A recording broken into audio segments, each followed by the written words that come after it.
na kunin yung bao ah.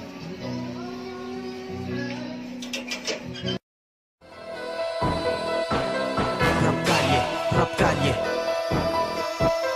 Rap kalye, rap kalye. Labanan ng matatag, limitasyon ng pagkamabait mo ay matitibag. Mamangapigil mo na pagkahalimaw na ikaw na mismo ang nakalabag. Digmaan na rap kalye kung tawagin, na ang kaharap mo'y dapat mong wasakin. Ensayo parati para sa atake, upang ang kalaban mo ay mabaon at madurog sa duelo ng doble papare sa grabe. Labas sa garahe, diretso sa kalye, kung saan marami kang makakarne para may malamong kang iba-ibang klaseng putahe. Huwag kang magdala. Dito loob, Panginay, Balagtas, Bulacan, maghingi tayo para sa susunod.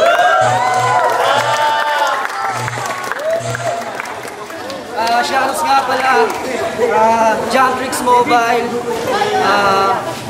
Tubong Bulacan Clothing, Bulacan Represent Zone vs. Speed to Kill, OG Slimer, OG Sing, kay SK Joko, kay Kapitan Tago, tsaka kay... Yun. Malaking shoutout sa kay Boss Mike na Pauling Icarus Clothing na mayroong malaking suporta sa liga na to. BRBL, Madsila Clothing, sa lahat ng taga-Panginay. Yo, ikatlong laban, bahagi pa rin ng titulo, Rap Kalye Tournament. May MC sa kaliwa, magpakilala. Yo, Magnifico, yung partida, shoutout nga pala sa nagpapa-shoutout kay Rachel Alejo, sa kambal ko na si Bandino, pati sa kapatid ko na walang awang hindi sumusuporta sa akin, pero kasama ko. Shoutouts nga pala, One of Media. Sa kaliwa, may MC. Yo, Bison, from Bulacan. Shoutout sa anak ko, Emperor Clyde, tsaka sa utol ko, JC Igres, tsaka kay Pilos sa B-Town. Yun lang. Yo, titulo tournament, hintayin natin matapos yung MC. Nauna si Magnifico lang coin toss. Pinili niya mauna, pakinggan natin. Unang banat, Magnifico. Yo, Rap Kalye game! Yeah! Ako ay sundalo na sabik sa bawat laban at gutom sa pagkapanalo. Kaya ang misyon ko ngayon dito, mabagsakin tong gago. Kaya kapatid, patawad kung ang pagkakaibigan natin ay wawasakin ko ngayon. Dahil gusto ko lang ipakita sa kanila, pagdating sa larangan na to, pag nasa battle, walang kaibigan. Dahil sa bawat laban at oras na ginugol ko, ang mga taong nanonood ang inintindi ko para mapakitaan sila na magandang laban at masuklian ang oras na pinunta nila dito. Kaya ngayon, ako'y hindi magpapabaya para mapakita ko sa iyo ang tunay kong paghahanda na hindi porket tayo ay magkaibigan, ako ay magpaparaya. At tagasan ka nga pala ulit, ha? Sa wawa. Kaya ngayon, patay itong misyon sa taong walang awa. Malumot, malabong madulas ako sa iyo. Kasi San Jose, manalo ako. Pantay, magpapantayan, dalawang paa mo pagkatapos ng laban natin na to. Ipapako kita sa Santa Cruz para malaman mo ang paghihirap na Jesus at ako ang magmimistulang Hudyo na magpapahirap sa iyo ng gusto. Tinaan, tatagda rin kita ng mga barakong, kaya patay ka sa akin. San Vicente, pues, ako'y disenteng tingnan. Pagkatapos kitang pahirapan, sasabi kita sa talot ng kable ng kuryente hanggang ikay matusta. Kaya pulutan kita ngayon dito, kaya lamon ka sa akin. Kaya kahit kumain ka pa ng balot, manlalambot dyan dalawang tuhod mo pagkat ako ang nakatapat mo. San Roque, pues, ako pahabol kita sa alaga kung aso hanggang mabundol ka ng mga tira kong dala. At pag nakaligtas ang luko, gusi, talabit ng gatilyo sa ulo ng gago, mamatay ka ngayon sa baril na usi.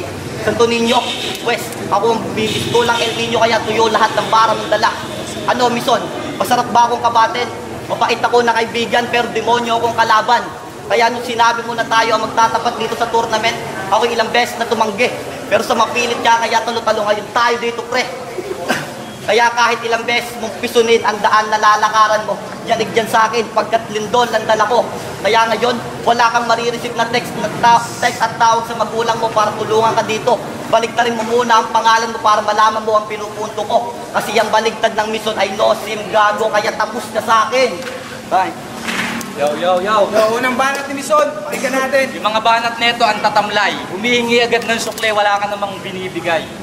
Yo, game. Wala nang intro.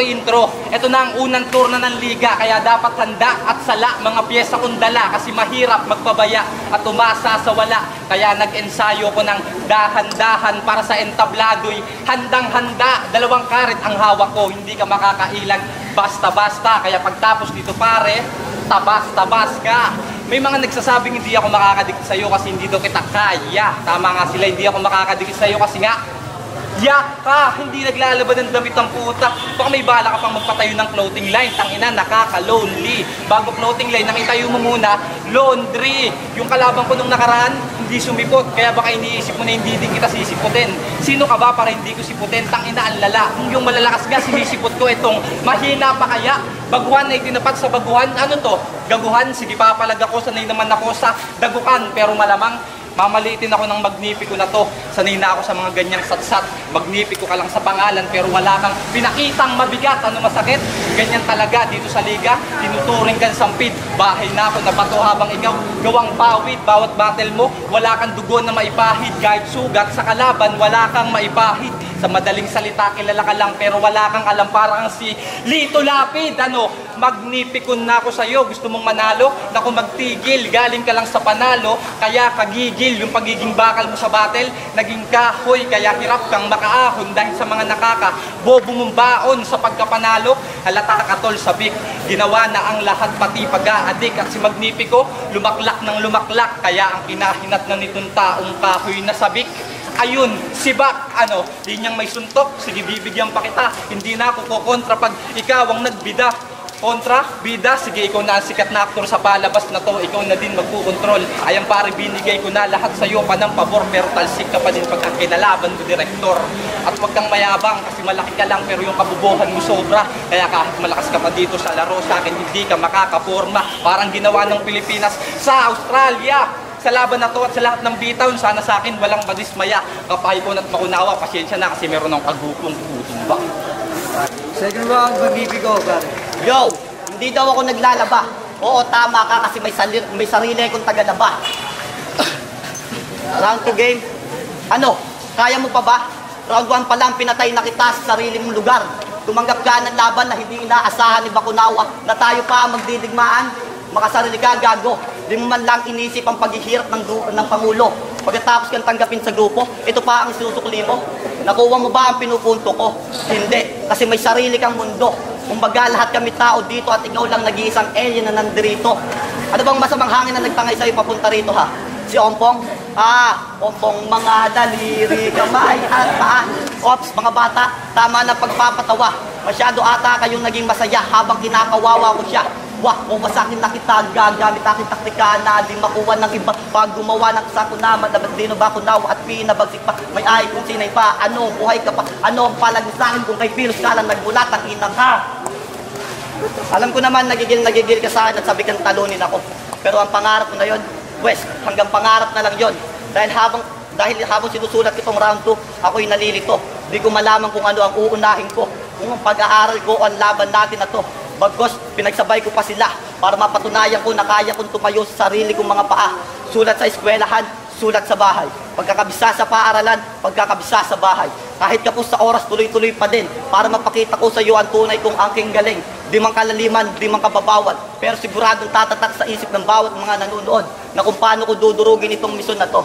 Pero joke lang, alam mo naman magkaibigan tayo. At alam mo rin na hindi ko kayang durugin ka sa laban natin na to. Pero pare, pasensya na. Nagawa ko ng durugin ka sa laban natin na to, kaya sana magtanda ka. Dahil hindi sa lahat ng oras, tapang ang inuuna.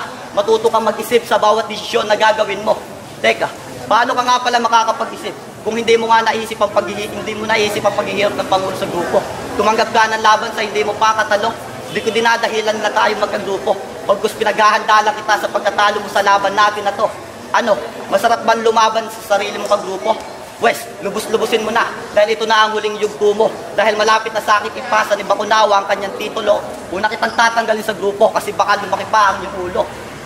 Yo, pangalawang banat ni Mison, pakinggan natin. Magnifico, pasensya na kung ako'y magiging marahas. Gusto ko lang talaga ipakita yung taglay ko na lakas. Yung kalaban ko nung nakaraan, hindi sumipot, kaya yung galit sa mukha ko pa'y bakas. At tournament to, kaya gusto kong makarating sa pinakataas. Pero yung sulat mo, nakakahinayang kasi walang lakas. Oo, nakakahinayang, parang natapon na bigas. Ano, mayabang ba?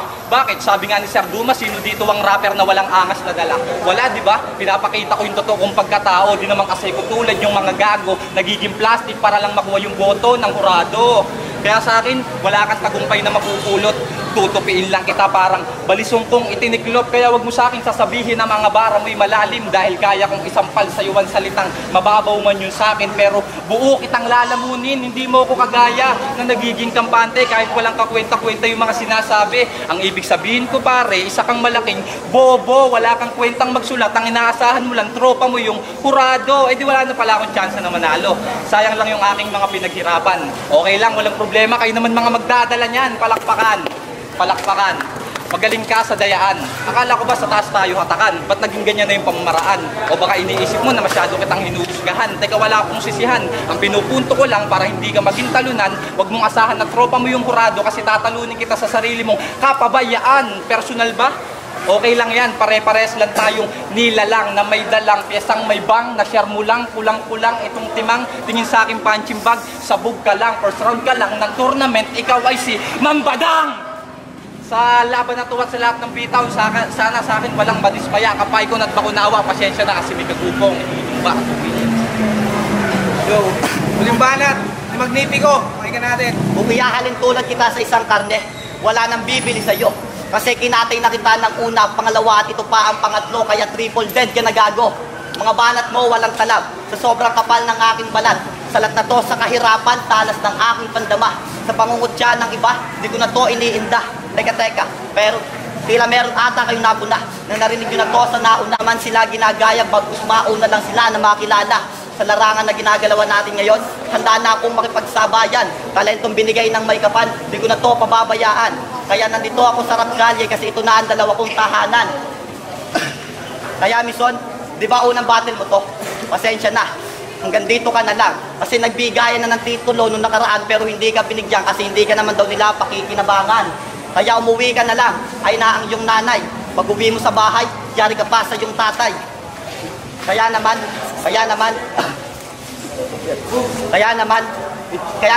itigil mo na to. Kasi wala ka namang pinangahawakan na titulo dito kasi kulorong gagago. Marahil tinuturing niyo akong isang bata. Sa susunod na makakalaban ko, huwag kayong masyadong mabait. Kung ayaw niyong pagtitirahin ko kayo sa puwet, uunahin na kita, sige tuwad! Siya po si John Clay Dimson, hindi niya tunay na pangalan. Siya po'y 25 years old, hindi niya tunay na edad. Siya po'y nakatira sa Pangasinan, hindi niya tunay na tirahan. Ano, puro hindi na lang ba tunay? Pero gusto niyo ba malaman ang totoong tunay? Mison, isa kang tunay na peke dito sa Rapkalye, kaya sa iyo wala kaming pake. Sa iyong mga sinasabi, tila utak ng lahat ay nagugulahan. Yung utak mo pala, hindi pang dito, pamperyaan lang. Ilang beses akong sinabihan ng utol ko na idamay ko na ang iyong asawa. Pero hindi ko ginawa kasi sa iyo ako'y naaawa. Andyan naman si Pino sa Dakan Damayan. O ayan pare, tinupad ko na ang ating usapan na dito sa ating laban ay walang damayan. Pero huwag kang mag-alala. Hindi ko naman sasabihin sa asawa mo nung uminom tayo sa amin may babae kang dala. May babae kang dala.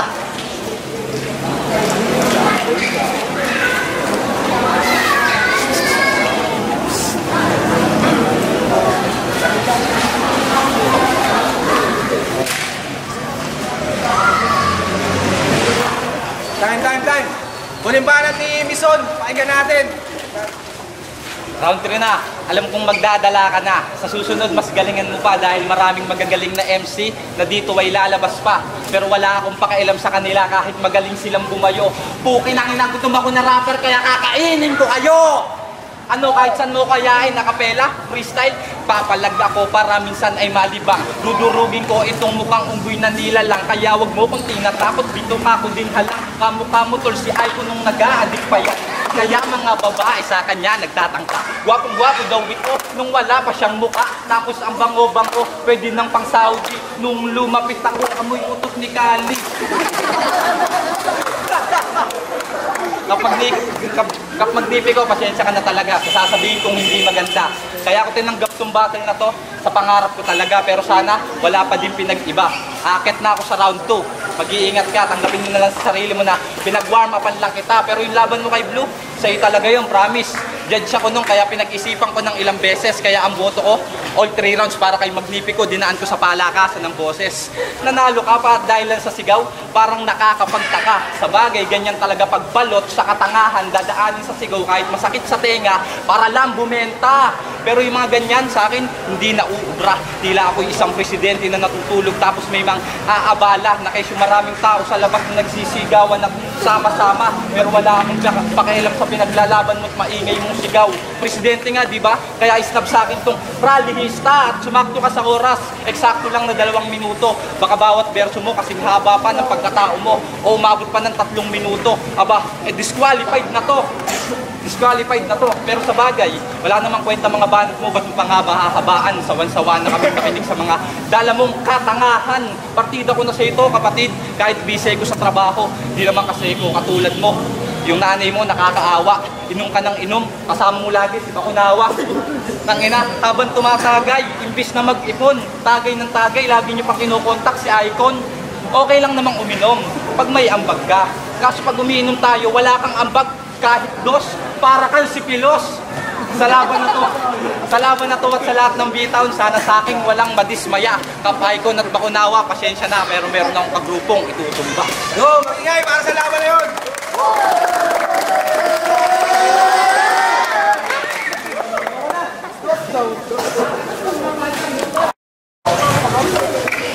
Boto ng Orado 2-1 para Emison. Shoutout nga po sa asawa ko, Shaina de Guzman, yun lang. Shoutout kay Miss Paul, salamat sa magandang laban. O, judges. Roro, Pisa Pamilya, BFO. 1, 2, 3. Linis na. Bison.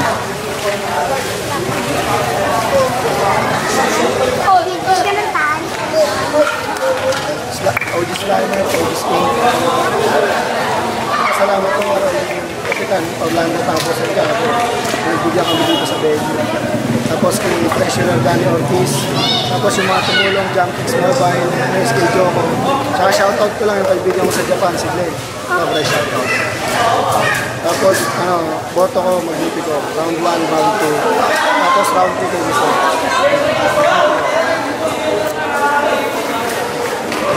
Pamalayan ng Yinya. Binoto ko si Mison kasi mas consistent siya.